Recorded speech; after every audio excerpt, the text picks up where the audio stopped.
नमस्कार विद्यार्थी मित्रांनो. नागरिकशास्त्र पाठ पहिला. संविधानाची ओळख. आपल्या संविधानाची ओळख. मागील इयत्तांमध्ये नागरिकशास्त्राच्या पाठ्यपुस्तकांमध्ये आपण नियमांच्या आवश्यकतेनुसार मुद्दे समजून घेतले. कुटुंब, शाळा, गाव, शहर यांचे व्यवहार सुरळीतपणे चालावे म्हणून आपण जे नियम पाळतो ते कुटुंबातले नियम. पण कुटुंबातील सदस्य कसे वागावे याविषयी काही संकेत असतात. शाळेत प्रवेशासंबंधी गणवेश आणि अभ्यास याविषयी नियम असतात आणि या नियमानुसार विविध स्पर्धांचेही नियम असतात. आपल्या गावाचा आणि शहराचा कारभारही नियमानुसार चालतो. याचप्रमाणे आपल्या देशाचाही कारभार चालू असतो. कुटुंब, शाळा, गाव, शहर या सगळ्यांचे नियम मर्यादित स्वरूपाचे असतात, पण देशाचे नियम हे मोठ्या स्वरूपात असतात. आता खालील संविधानाचा अर्थ लक्षात घ्या. संविधान म्हणजे काय? देशाच्या कारभारासाठी तरतुदीप्रमाणे आणि सुसूत्रपणे ज्या ग्रंथात नमूद केलेले असतात त्यालाच संविधान असे म्हणतात. संविधान म्हणजे काय? तर देशाच्या राज्यकारभारासंबंधी तरतुदींचा लिखित दस्तऐवज होय. जनतेकडून निवडून आलेले प्रतिनिधींकडून शासन आणि सरकार स्थापन करून घेतले जाते आणि संविधानातील तरतुदींनुसार राज्यकारभार करण्याचे शासनावर बंधन असते. संविधानातील तरतुदी म्हणजेच काय? तर कायदा मूलभूत असतो. संविधानातील विसंगत ठरतील असे कायदे शासनाला करता येत नाही. कायदेमंडळ रद्द ठरवू शकते. असे जे कायदे असतात ते कायदेमंडळ हे न्यायमंडळ रद्द करू शकते. संविधानातील तरतुदी. संविधानातील तरतुदी अनेक आहेत. उदाहरणार्थ नागरिकत्व, नागरिकत्वाचे हक्क, नागरिक, शासनसंस्था, असे काही निवडणुका, शासनावरील मर्यादा, राज्याचे अधिकार क्षेत्र इत्यादी इत्यादी.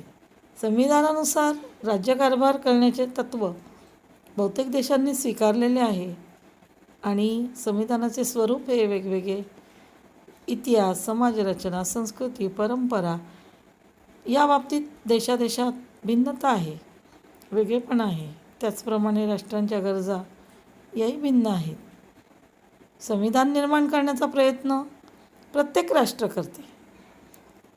संविधानात अनेक तरतुदी असतात. संविधान जे आहे ते का आवश्यक आहे? संविधानाची आवश्यकता का आहे? संविधानात तरतुदीनुसार, नियमानुसार राज्यकारभार करण्याचे अनेक फायदे आहेत. त्यातला पहिला फायदा, शासनाला नियमांच्या चौकटीत राहूनच राज्यकारभार करावा लागतो. त्यामुळे त्यांना मिळालेल्या अधिकारांचा दुरुपयोग करता येत नाही आणि तसा दुरुपयोग होण्याची शक्यताही कमी असते. संविधानात नागरिकांचे हक्क आणि त्यांच्या स्वातंत्र्याचा उल्लेख असतो. शासनाला ते हक्क हिरावून घेता येत नाही. स्वातंत्र्य सुरक्षित ठेवावे लागते. संविधानातील तरतुदीनुसार राज्यकारभार करणे, कायद्याचे राज्य प्रस्थापित करणे आणि सत्तेचा गैरवापर किंवा मनमानी कारभाराला वाव नसतो. म्हणजेच काय? तर संविधानातील तरतुदीनुसार राज्यकारभार चालतो. संविधानानुसार राज्यकारभार होत असल्यामुळे सामान्य माणसाचा शासनावरील विश्वास वाढतो आणि सहभागाला सगळेजण सामान्य जनता उत्सुक असतात. वाढत्या सहकार्यामुळे अधिक मजबूत होते. संविधान त्या देशासमोर काही राजकीय आदर्श ठेवतात, त्या दिशेने वाटचाल होते. बंधनं पण असतात. त्यातून जागतिक शांतता आणि सुरक्षिततासुद्धा निर्माण होते. मानवी हक्कांचे संवर्धन होते आणि पोषक वातावरण असे निर्माण होते. नागरिकांच्या कर्तव्याचा उल्लेख संविधानात असल्यामुळे नागरिकांची जबाबदारी पण निश्चित होते आणि अशा प्रकारे संविधानाची आवश्यकता आपल्या देशाला आहेच आणि सर्व देशांनासुद्धा तितकीच महत्त्वाची आहे. राज्यकारभार म्हणजे काय? तर देशाच्या राज्यकारभारात कोणत्या बाबी सामावलेल्या असतात? देशाच्या सीमारेषा आणि या सीमारेषांचे संरक्षण करणे, परकीय आक्रमणापासून जनतेचे रक्षण करणे, इथपासून तर दारिद्र्य निर्मूलन, रोजगार, शिक्षण, आरोग्य, सेवा, उद्योग, व्यवसाय प्रोत्साहन, दुर्बल घटकांचे संरक्षण, महिला, बाल आणि आदिवासी यांची प्रगती इत्यादी उपाययोजना. अनेक विषयांबाबत शासनाला कायदे करावे लागतात आणि या कायद्यांची अंमलबजावणी करावी लागते. आधुनिक काळात शासनाला संशोधनापासून तर स्वच्छतेपर्यंत सगळे निर्णय घ्यावे लागतात आणि यालाच राज्यकारभार असे म्हटले जाते. संविधानाचा अर्थ आणि त्याची आवश्यकता समजून घेतल्यानंतर भारताच्या संविधानाची निर्मिती कशी झाली हे जाणून घेऊया. भारताच्या संविधानाची निर्मिती इसवी सन 1946 पासून इसवी सन 1946 पासून सुरुवात झाली आणि स्वतंत्र भारताचा राज्यकारभार ब्रिटिशांनी तयार केला आणि या कायद्यानुसार चालणार नाही, तर तो ब्रिटिशांनी केलेल्या कायद्यानुसार भारताचा राज्यकारभार चालणार नाही. तो भारतीयांनीच स्वतः तयार केलेल्या कायद्यानुसार चालेल असा स्वातंत्र्य चळवळीतील नेत्यांचा आग्रह असल्यामुळे भारताचे संविधान करण्यासाठी एक समिती स्थापन झाली आणि ती समिती म्हणजे संविधान समिती म्हणून ओळखली जाते. संविधान सभा. आपला देश 15 ऑगस्ट 1947 रोजी स्वतंत्र झाला.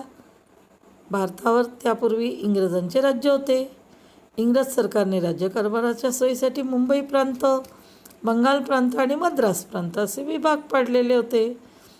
या प्रांताप्रमाणे कारभार चालू होता.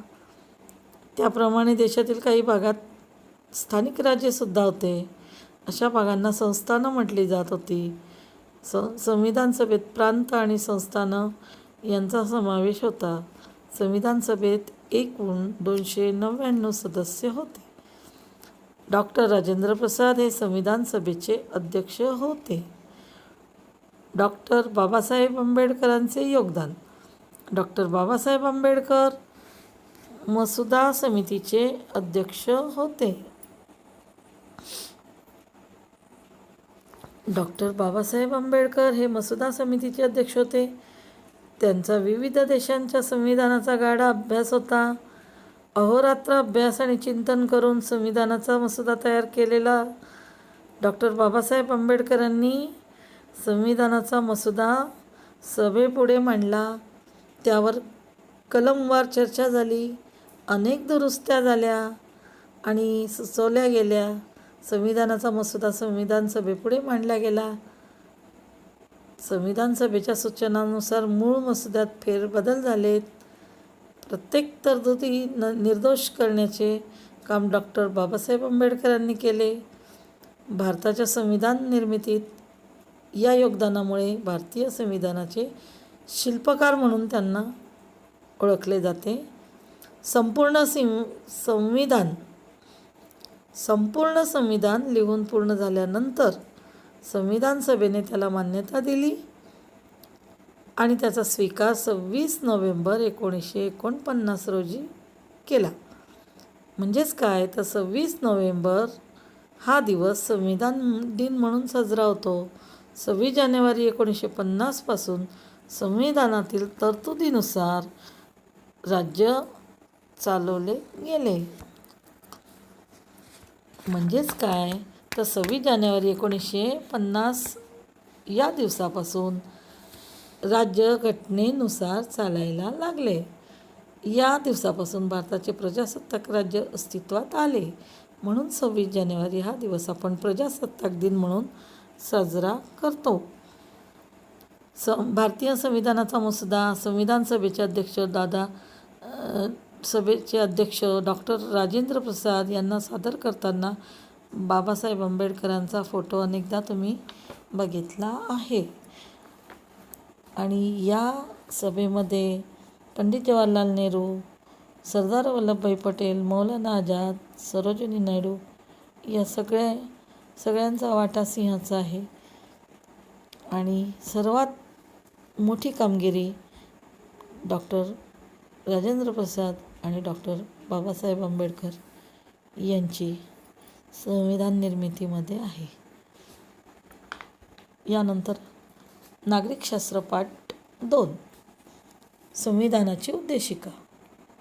संविधान हा आपल्या देशाचा मूलभूत आणि सर्वश्रेष्ठ कायदा आहे. कोणताही कायदा करण्यामागे काही निश्चित उद्दिष्ट असतात, हेतू असतात मुलांना.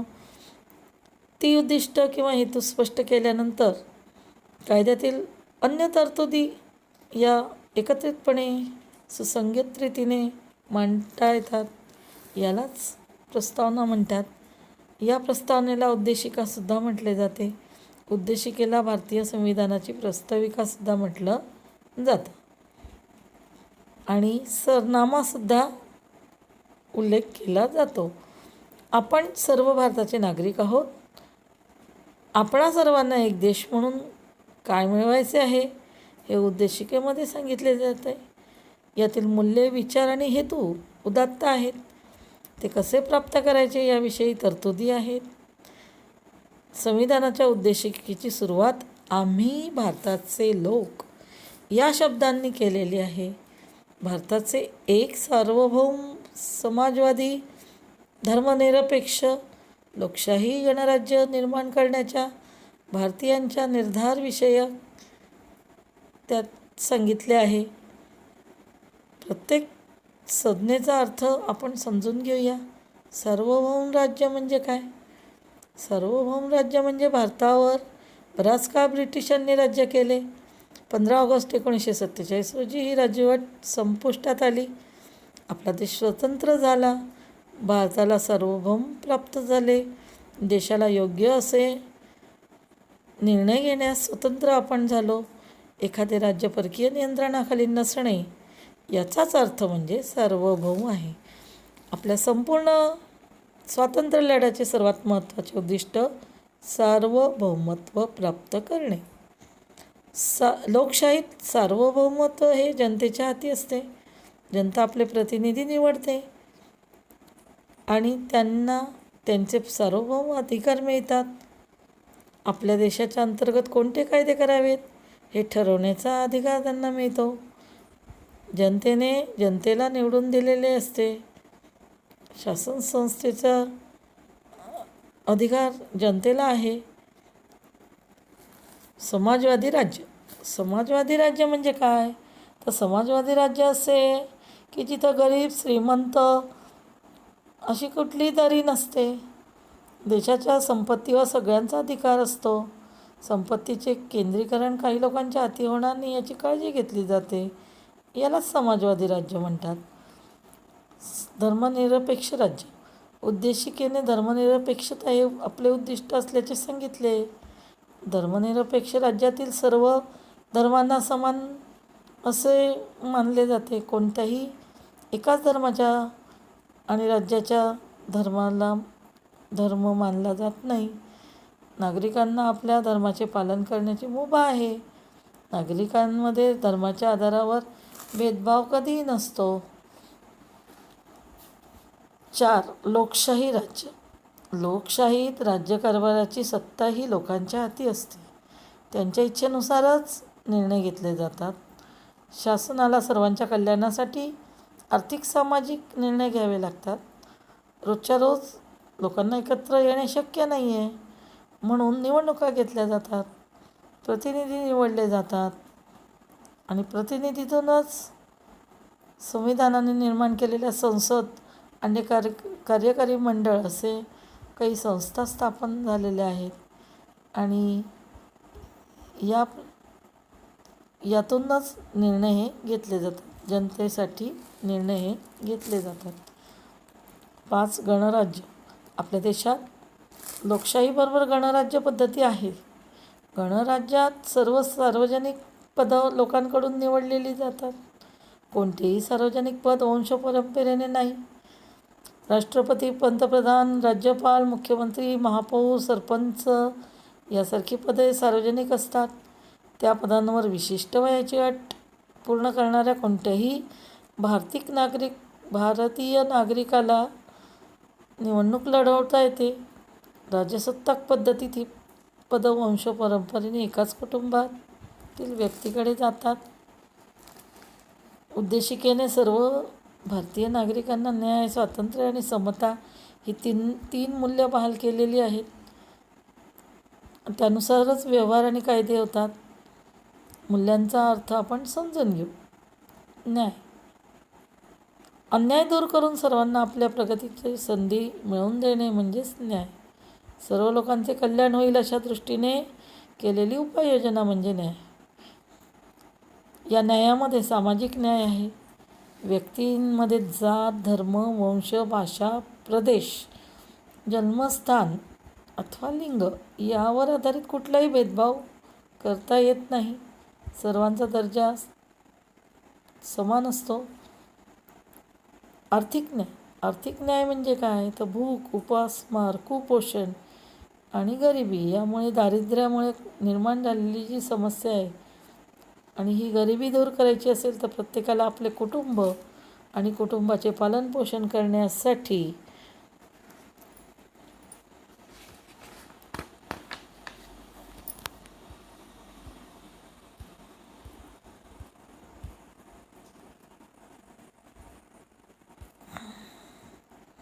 आपले कुटुंब आणि आपल्या कुटुंबाचे पालनपोषण करण्यासाठी काही हक्क दिले गेले आहेत. राजकीय न्याय, राजकारभारात भाग घेण्याचा सर्वांना समान हक्क आपण प्रौढ मतदान पद्धतीने स्वीकारतो.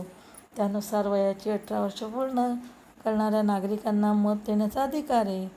स्वातंत्र्य म्हणजे काय तर स्वातंत्र्य म्हणजे आपल्यावर जाचक निर्बंध नसणे, आपल्याला क्षमतांचा विकास करण्याचा पोषक असा अधिकार मिळालेला आहे. विचार स्वातंत्र्य आहे, अभिव्यक्ती स्वातंत्र्य आहे, व्यक्तींचे मूलभूत स्वातंत्र्य आहे. प्रत्येकाला मत आहे, विचार आहे, ते व्यक्त होतात. विचारांची देवाणघेवाण केली जाते, सहकार्य घेतले जाते, एकोपा वाढला जातो आणि समस्येवर काही म्हणजे मार्गही काढला जातो. मुलांना धार्मिक स्वातंत्र्य व्यक्त होते. धर्माच्या शिकवणीनुसार प्रत्येक भारतीय नागरिकाला आपले सण उत्सव साजरे करता येतात. श्रद्धास्थानं आहेत, उपासनेची काही स्थानं आहेत, स्वातंत्र्य आहे. समता म्हणजे काय तर उद्देशिकेने भारतीय नागरिकांना दर्जा, संधी, समतेची हमी दिलेली आहे. जात, धर्म, वंश, लिंग, जन्मस्थान इत्यादींवर आधारित भेदभाव न करता माणूस म्हणून सर्वांचा दर्जा समान असेल असा याचा अर्थ आहे. उच्च नीच, श्रेष्ठ कनिष्ठ असे भेदभाव न करणे म्हणजेच काय तर समान संधी लाभणे. आपला विकास संधीमुळे होतो आणि या संधीचा फायदा आपल्याला विविध ठिकाणी करता येतो. तर यानंतर आहे बंधुता असे की स्वातंत्र्याची आणि समतेची हमी देऊन भारतीय समाजाला समता निर्माण होणार नाही तर त्यासाठी कायदे करावे लागतील. जोपर्यंत भारतीयांमध्ये बंधुता असणार नाही तोपर्यंत कायद्याचा उपयोग होणार नाही. म्हणून बंधुभावाची निर्मिती हे उद्देशिकेत समाविष्ट केले.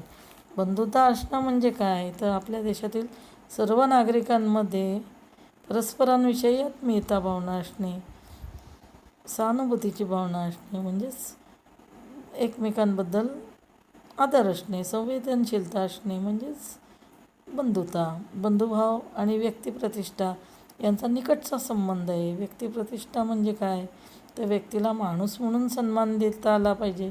तो जात, धर्म, वंश, लिंग, भाषा यावर आधारित असता कामा नये. आपल्याला ज्याप्रमाणे इतरांना आदराने सन्मानाने वागवावेसे वाटते तसाच आदर आणि सन्मान आपण अन्य व्यक्तीलाही दिला पाहिजे आणि आपणही स्वतःसाठी ठेवला पाहिजे. जेव्हा प्रत्येक व्यक्ती दुसऱ्या व्यक्तीला आदर करून तिच्या स्वातंत्र्य व हक्काचा सन्मान करेल तेव्हा आपोआपच व्यक्तिप्रतिष्ठा निर्माण होईल. अशा प्रकारे बंधुभाव वाढीस लागेल आणि समाजात अधिक या गोष्टी सगळ्यांमध्ये रुजल्या पाहिजे. संविधानाच्या उद्देशिकेतून या मार्गदर्शन करणाऱ्या गोष्टी आहेत. भारताच्या जनतेने हे संविधान स्वतःस अर्पण केलेले आहे असा उल्लेख या उद्देशिकेच्या शेवटी आपल्याला दिसून येतो. अशा प्रकारे आजही भारताला संविधानाची आवश्यकता आहे. देशातील सर्व नागरिकांमध्ये आणि परस्परांविषयी आत्मीयता असणे या सगळ्या गोष्टी संविधानामध्ये आहेत. या सगळ्या संविधानाच्या उद्देशिकेत महत्त्वपूर्ण बाबी आपण लक्षात घेतल्या पाहिजे. काही संकल्पना त्याचा अर्थ स्पष्ट करून समजून घेतल्या पाहिजे आणि त्यानुसार आपले वर्तणूक, आपली वागणूक, आपलं विचार, आचार हे असले पाहिजे. संविधानाचा अर्थ तुम्हाला मुलांना समजला असेलच. यावर आधारित स्वाध्याय करा आणि गृहपाठ पूर्ण करून प्रश्नोत्तरे लिहा.